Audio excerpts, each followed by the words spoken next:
ke nomor 11.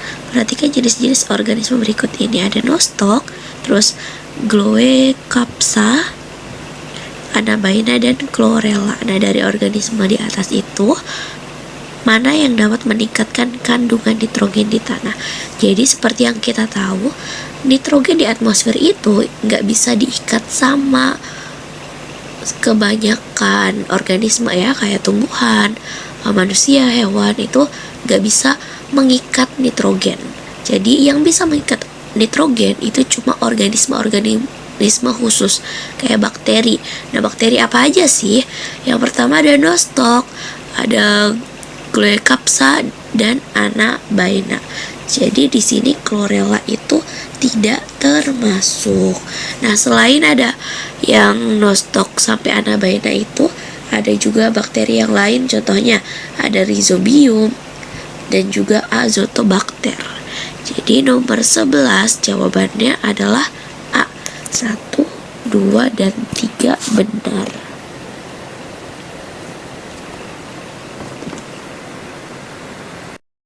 Lanjut, perhatikan pernyataan berikut. Jumlah air yang diminum, jumlah garam yang dikeluarkan, kerja hormon antidiuretik, jumlah air di dalam jaringan. Nah, pertanyaannya, volume air yang dikeluarkan dari tubuh manusia itu tergantung pada apa? Jadi, biasanya kan kita taunya kalau kita banyak minum itu banyak juga yang dikeluarkan gitu ya.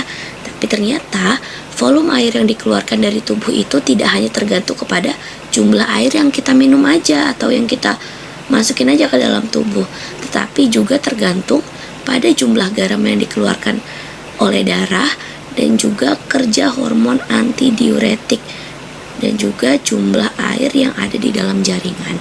Jadi yang disebutin di sini itu semuanya benar. Kalau semuanya benar, jawaban yang paling tepat adalah yang E. Oke. 13. Di sini ada siklus Krebs, transfer elektron, pembentukan asetil-CoA, dan juga glikolisis. Nah, pertanyaannya, dalam respirasi aerob, karbon dioksida dilepaskan pada proses apa? Dari keempat proses ini nih, mana yang menghasilkan karbon dioksida? Oke, kita ingat lagi. Jadi, di proses respirasi aerob itu ada empat tahap. Yang pertama, glikolisis, dekarboksilasi oksidatif, siklus Krebs, dan juga transfer elektron.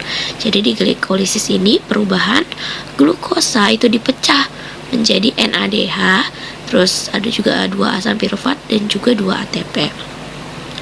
Terus di DO atau dekarboksilasi oksidatif, ini 2 asam piruvatnya yang diperoleh dari glikolisis tadi, yang ini nih, nah sini dijadikan bahan utama, terus dipecah menjadi 2 NADH, 2 asetil-CoA, dan 2 CO2. Nah di sini kita dapat ya karbon dioksidanya ya, kayak 1 tuh kita dapat, berarti di DO. Nah 2 asetil-CoA-nya dari proses dekarboksilasi oksidatif itu digunakan di siklus Krebs. Sini 2 asetil-CoA diubah menjadi 6 NADH, 2 FADH, 4 CO2, dan juga 2 ATP. Oke, dapat CO2, dapat di sini ada lagi. Lanjut ke transfer elektron. Di transfer elektron itu 1 NADH berubah menjadi 3 ATP dan 1 FADH diubah menjadi 2 ATP. Dari mana? 1 NADH-nya dari 3 proses yang sebelumnya. Kita dapat berapa NADH dari proses sebelumnya? Dari glikolisis kita dapat 2 di DO kita dapat 2, udah 4 ya NADH-nya. Terus di siklus Krebs kita punya 6, jadi 10 kali 3 sama dengan 30 ATP kita dapat. Terus FADH-nya cuma ada 2, jadi 2 kita kali 2 sama dengan 4. Jadi di transfer elektron kita menghasilkan 34 ATP. Oke, selain 34 ATP, di sini juga kita menghasilkan 6 H2O. Dari mana? Dari pengikatan akseptor elektron terakhir yaitu O2 diikat dengan 2H+, jadinya 6H2O ya. Nah, tadi kan yang ditanyain cuma karbon dioksidanya doang ya, kita dapat dari mana? Jelas kita dapat dari si dekarboksilasi oksidatif dan juga siklus Krebs. Ada nggak nih jawabannya di sini? Coba kita lihat. Di siklus Krebs ada 1 dan juga tadi kan DO. DO itu apa sih? Kita lihat. DO itu kita mau membentuk asetil-CoA. Jadi pembentukan asetil-CoA di sini yang nomor 3 itu sama juga dengan dekarboksilasi oksidatif. Jadi 1 dan 3 benar. Jawabannya adalah yang B. Itu ya. Oke, lanjut ke nomor yang 14. Semua arteri berperan untuk mengalirkan darah yang kaya oksigen. Nah, sebabnya arteri berperan untuk mengalirkan darah yang keluar dari jantung. Oke, jadi kita lihat dulu nih. Nah, ciri-ciri arteri itu dia pasti keluar dari jantung.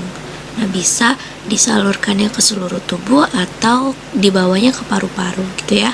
Yang penting dia keluarnya dari jantung. Nah, tekanannya kuat.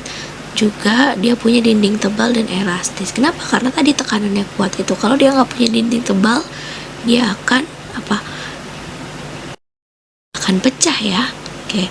Nah, jadi arteri juga punya 2 jenis, yaitu arteri sistemik dan juga arteri pulmonalis. Nah, apa sih bedanya, Kak? Arteri sistemik ini dia membawa darah yang mengandung oksigen dari jantung ke seluruh tubuh. Jadi dari jantung ke seluruh tubuh itu dia kaya oksigen, itu arteri sistemik, fungsi dari arteri sistemik. Nah, sedangkan satunya arteri pulmonalis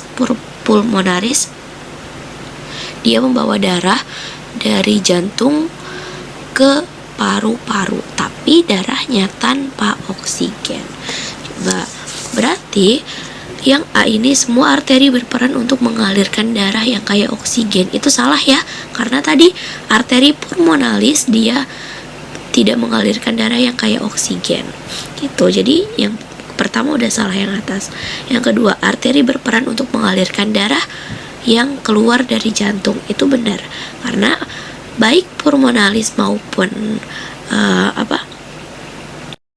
sistemik itu dua-duanya sama-sama mengalirkan darah yang keluar dari jantung. Jadi pernyataan yang pertama salah, sedangkan yang kedua alasannya benar. Jawabannya yang D.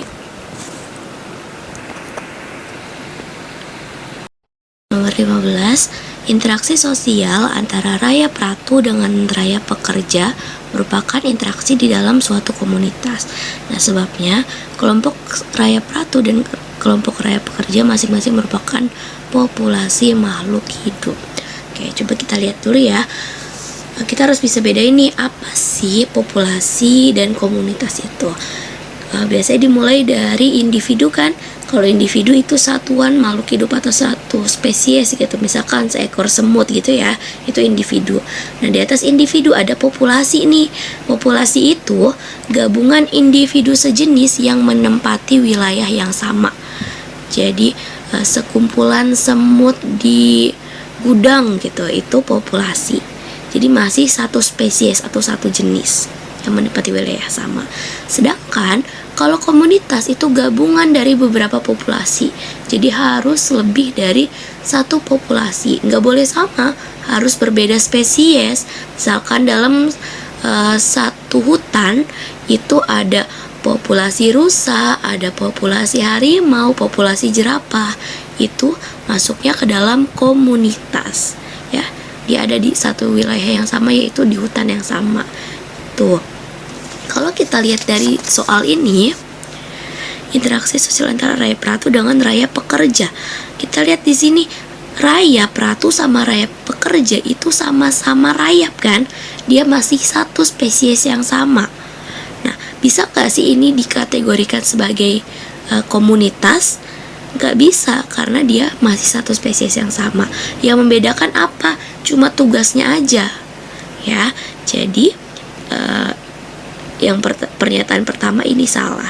Interaksi sosial antara rakyat ratu dan rakyat pekerja merupakan interaksi di dalam suatu populasi. Tuh. Itu yang benar. Jadi terus yang kedua, kelompok rakyat ratu dan rakyat pekerja masing-masing merupakan populasi makhluk hidup. Jadi masing-masing populasi makhluk hidup, bukan rakyat ratu populasi dan rakyat pekerja itu populasi juga. Itu salah ya, karena rakyat ratu itu jumlahnya cuma satu, dia nggak banyak, bukan kumpulan dari individu. Jadi rakyat ratu itu cuma individu aja, bukan kumpulan dari individu, bukan populasi gitu ya. Jadi si rakyat ratu tidak bisa dikategorikan sebagai populasi. Jadi salah, pernyataan pertama salah, pernyataan yang kedua juga salah. Jadi jawabannya adalah yang